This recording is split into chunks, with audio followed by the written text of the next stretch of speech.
Tama ba itong gagawin natin? Oo, Wak.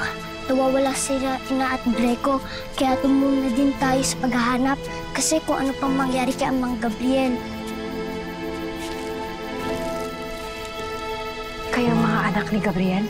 Mulawin? Huwag kayong matakot. Kaibigan ako ng ama niyo. Talaga po?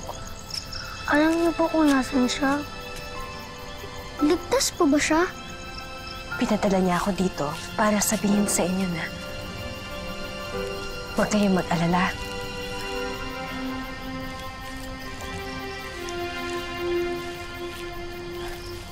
Alam niyo bang mahal na mahal kayo ng ama niyo? Kami din po. Mahal na mahal namin siya. Napakapalad niyo na siya ang naging ama niyo.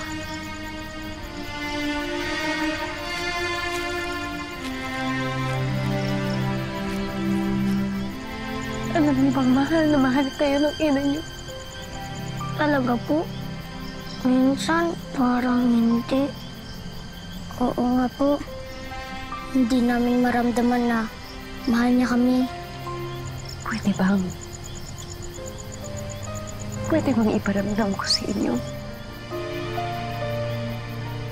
Pwede ko ba kayong mayakap?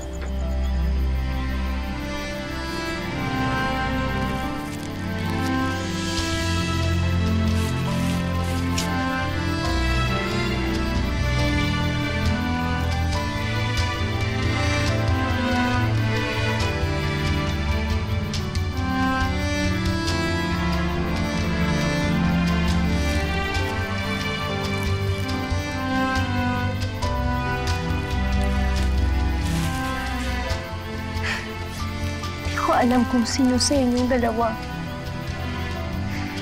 Pero hindi mahalaga yun. Dahil mahal na mahal ko kayong dalawa.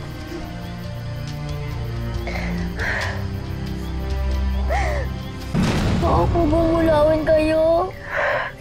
Sabi po ni Ina, kaaway ang mga mulawin.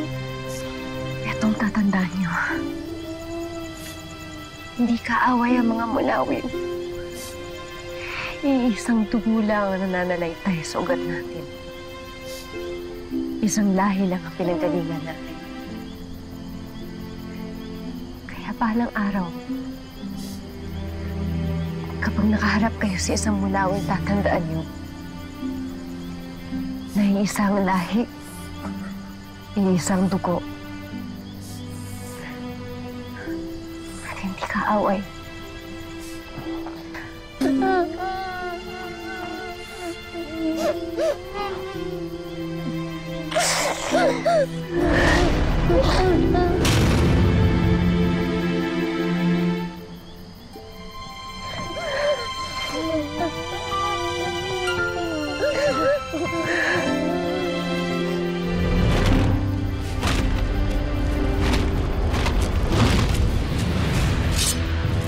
Layuan po mga anak ko!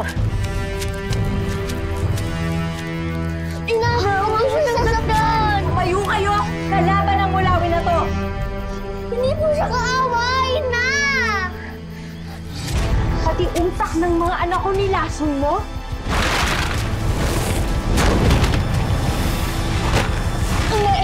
Hindi ko siya naisaktan! Tumigil ka!